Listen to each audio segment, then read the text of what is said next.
A man wakes up in an unfamiliar place, not understanding where he is, how he got there, and where his phone is. He tries to reach out to someone, but a voice from behind the door advises him to be silent and calm down. An unseen interlocutor informs the man that he has been drugged, and he will feel very unwell for the next few days. But now, it's time for him to work, and he bids him farewell. Joe attempts to make sense of everything that has happened when he hears a small slot opening on the door, through which several food packets fall. Joe rushes to the door and asks the invisible guard for help. He has a pregnant wife at home who needs his assistance, so he needs to get out of here as soon as possible. He is told several times to step away from the door and not to reach his hand into the slot, but the man doesn't listen, resulting in a severe blow to his wrist. He cries, repeating that he doesn't deserve this and shouldn't be here.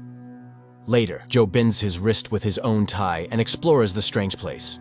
He picks up the food and a small water bottle, but just as he's about to try the dubious meal, a siren starts blaring, followed by the voice of the Malord Corporation's AI welcoming him to a training program where he will become the best version of himself. Joe asks for information, but his neighbor advises him to keep quiet. His questions will remain unanswered anyway. A countdown to midnight begins, so Joe needs to prepare for his last hours of rest. The man doesn't understand what this means and tries to find out his interlocutor's name, but the interlocutor is surprised. Do they even have names here? The next minute, screams from people behind the walls start to reach Joe, telling him to be quiet and let them rest. The unseen interlocutor advises Joe to accept that this place is Malord, and now he should try to get some sleep because tomorrow will be the longest day of his life. Joe sits against the wall when suddenly a melodic whistle is heard, followed by a man's voice begging not to do it and promising to exceed the plan tomorrow. However, he seems to be beaten and dragged away somewhere. Joe covers his ears to avoid hearing the unfortunate man's voice, and the AI's voice that reassures Joe that everything happening is meant to restore his peace of mind. Finally, the sun rises over the enclosure. The same whistle sounds, and a male voice congratulates Joe on the beautiful day and reminds him that the cameras must be kept clean. Otherwise, he will face punishment. At this time, the neighbor's voice speaks again, advising him to obey the orders and calling the nighttime incident a motivational speech to which he will soon become accustomed. Joe gathers some scarce trash and tosses it into a foul-smelling hole in the floor covered by a small hatch, and there he notices something strange under his feet and, pulling on a strand, discovers that it's hair, beneath which a human skull can be discerned. Joe screams in horror, but the neighbor knows that many people have died here, so Joe will have to get used to it. The neighbor reminds him of the contract he signed when he joined the company. Malord gives this to everyone, but few read the fine print all the way to the end. So everything has its price. The sooner he gets into the rhythm, the easier his days will be. He just needs to do his work. At that moment, the AI voice kicks in. Joe interrupts it, shouting that he worked for the corporation for 10 years and demands to be released immediately, to which Malord announces that a qualification enhancement seminar begins today. His productivity has declined recently, and now he has the opportunity to rectify it. Joe was once an exemplary employee, but he gradually stopped appreciating Malord and everything she gave him. So now he has a new job that will last from 6 in the morning until 10 at night. During this time, he must turn the mill. 1 point for a complete rotation. His daily quota is 50 rotations. Do less, and he will be punished. But Malord's motto is, enough is not good enough.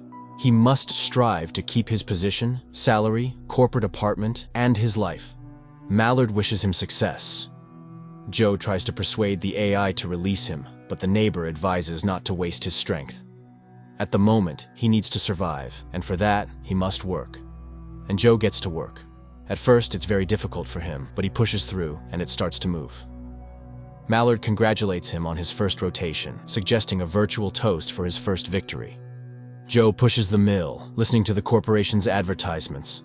Finally, the signal for the end of the work sounds, and Malord congratulates him on completing his first day of self-improvement work. He exceeded the quota, which is very good.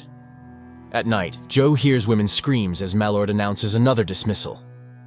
Later, the neighbor, learning that Joe doubled the quota, advises him not to maintain such a pace.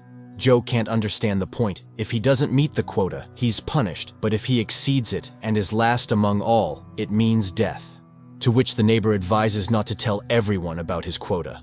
They're not friends, and the neighbor will always try to outdo him.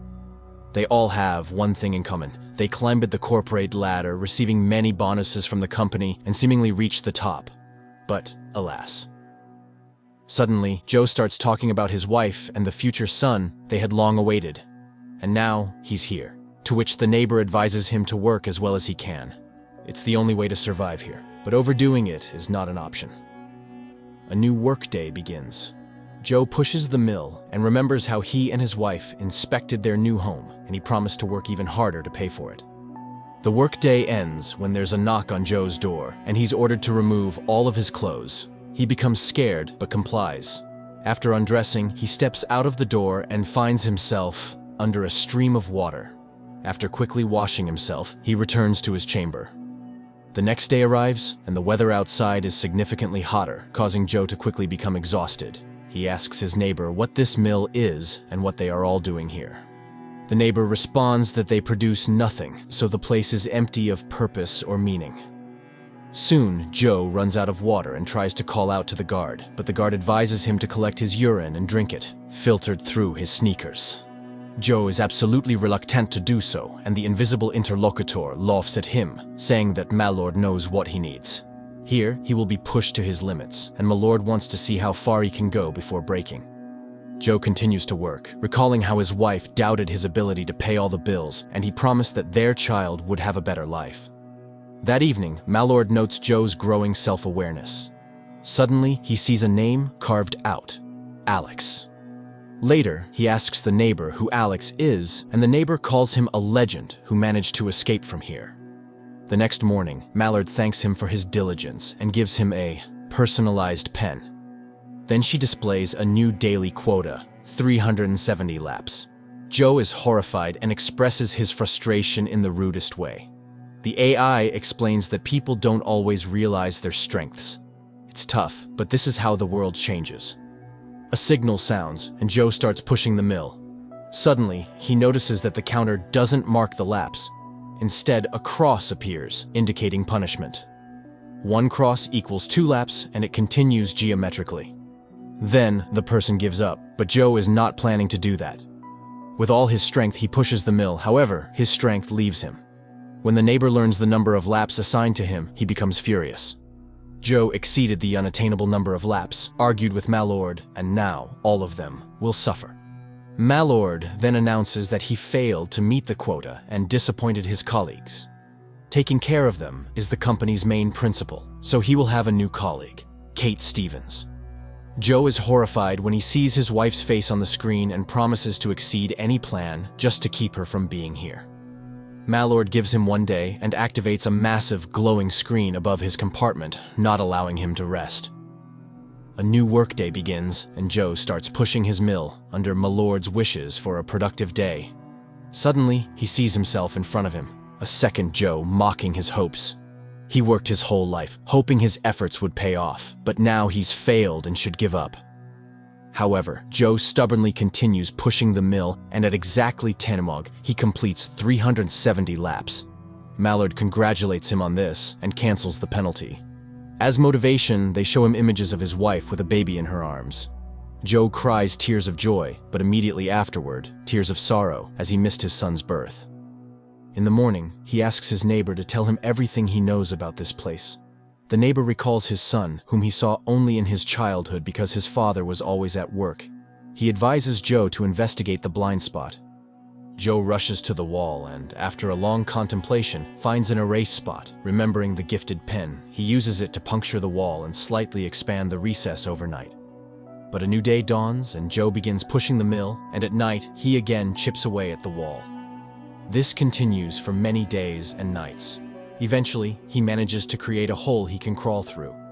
Joe crawls through it, but ends up in complete darkness, where suddenly a person appears, hits him on the head, and wishes him sweet dreams. Joe regains consciousness in his chamber. The hole is sealed, and the AI voice sounds once more. Malord is disappointed, but still willing to give him one last chance. He's so fixated on his desires that he doesn't see the big picture. So his neighbor was punished, and his quota has been increased to 1,000 laps per day. Joe rushes to the wall and learns that his neighbor's leg is broken, and he won't be able to complete even a single lap. Afterward, the man confesses that they are being controlled by a computer he created himself. The first algorithm he wrote self-improved and created the second, and so on. Now, people don't know how it works. Then Joe has an epiphany. If they don't work, everyone's score will drop to 0. And what will the algorithm do then? Joe shouts to the others, telling them about his discovery. People respond, supporting his proposal to stop working. But the workday begins, and everyone starts pushing their mills because they are afraid of dying. Joe tries to persuade his neighbors, but realizing the futility, he cries and picks up the pen. In the evening, he talks with his neighbor, and the neighbor reveals his name, Alex. He also managed to escape from his chamber, but was brought back, just like Joe, so getting out of here is impossible. At night, Joe hears that Mal-Lord has taken away Alex. In the morning, the AI wakes him up and, to boost his spirits, shows him images of his wife and their walking baby. Joe is horrified. He can't be here for so long. He shouts insults at Mal-Lord, and he's fired. Immediately, the doors open, and a crowd of clerks enters, positioning themselves on the sides and silently watching Joe as he thrashes among them, trying to get an answer. But then, a man in uniform enters and confesses that he enjoys firings. 12 clerks witnessed each of them. The man loads a syringe and laments Joe's ingratitude when Mal-Lord gave him the whole world. The man hopes to soon have a house available on one of the streets where a single mother with a young son lives. And at that moment, Joe loses control and starts beating him. Mal-Lord announces a security guard's failed mission and his impending firing, while Joe, on the contrary, will be promoted. The man stops, feeling blood on his hands, but the battered guard asks him to continue. And then Joe stands up and shouts that he is not a monster, and he leaves. And right away, Joe finds himself in an office where several employees are sitting, and his interlocutor congratulates him on passing the career advancement simulator. It all happened within an hour, and his son hasn't been born yet. He struggled with middle-level managers but got stuck on the 8th level. Mal-Lord realized that he was too good. His productivity increased, his personal qualities improved, and the coup he organized exceeded all expectations. He's a non-conventional thinking leader. Joe takes off the suction cups from himself, but his interlocutor doesn't pay attention and invites him to see his new office. In Mal-Lord, there are numerous positions, and you can climb to the top for years. Soon the pair reaches the desired floor, but Joe keeps thinking about the time spent in the simulation. Here's the office with new gadgets. Joe also expects a salary increase and other perks. There's a contract on the table stating that disclosing what he experienced in the simulation will lead to immediate termination. Joe signs it and receives assurances that Mal-Lord is his company forever. The man sits down at the table, looks at a photo of his wife, and calls Kate. She's surprised, and the man can barely hold back tears, recalling his long, eventful day. After catching his breath a bit, he promises to burn this damned place. The movie is presented as a science fiction film, but behind every word or action of the hero, the reality of the modern corporate system is clearly revealed. The blatant exploitation of people, causing them to start living to work, rather than working to live.